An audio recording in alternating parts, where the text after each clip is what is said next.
The Blackshark 2 Pro has landed at CES. It's filled with high-end Android performance and insanely ridiculous gaming phone features. Let's take a look.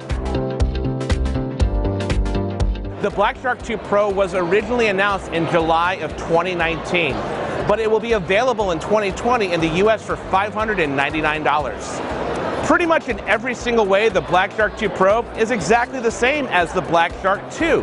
However, the Blackshark 2 Pro has a Snapdragon 855 Plus processor, the fastest processor you can find on Android, versus the Snapdragon 855 on the Blackshark 2. The Snapdragon 855 Plus processor brings 15% faster graphics and CPU clock speeds of up to 2.96 gigahertz.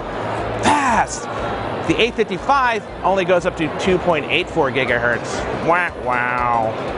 This phone with that new processor puts it at the top of the Android performance food chain, right next to the OnePlus 7T and other gaming phones like the Asus ROG Phone 2 and the Nubia Red Magic 3.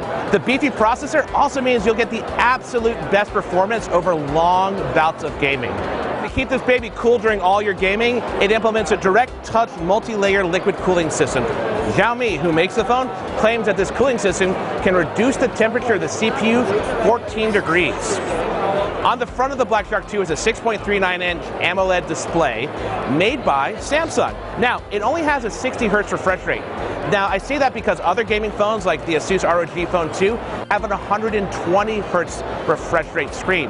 However, there's not a lot of games on the Google Play Store that take advantage of that refresh rate. The Blackshark 2 Pro has a 240 Hz touch report rate screen. So that means 240 times per second it updates where my fingers are touching it. This could lead to a lower latency, which is really good for video games. In fact, Xiaomi says that this phone has a response speed of 34.7 milliseconds, and that would put it ahead of any of its gaming phone competitors.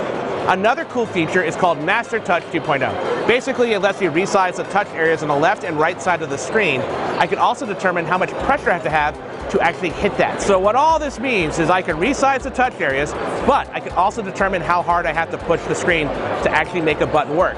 This is great for different games because sometimes I want to have a light touch when I play a game. Other times I'm going to want to be able to pound that screen like a madman, and this will let me do it. Hey, like the original Blackshark phone, there is a dedicated slider to bring you into what's called Shark Space. And what that is this gaming mode. And that clears the phone's memory, optimizes the performance, and minimizes disruptions while you play the game. To get out of that mode, you just switch it back. And one of my favorite features about Blackshark are all the accessories. You can see here, I have a left and right gamepad, a little bit like the Nintendo Switch, so I can play with this. And they also have a deep catalog of accessories you can get online. So if you already have a Blackshark, this is a great way to update, and you can still use your accessories from the other phone. And if you don't, there's so many ways to play this. So you might want to have this for the bus, you may want to have it connected to your TV at home. It's up to you. It really is up to you. So just a reminder, this phone's not out in the US yet, and once it is, we look forward to having it, testing it for a more in-depth review.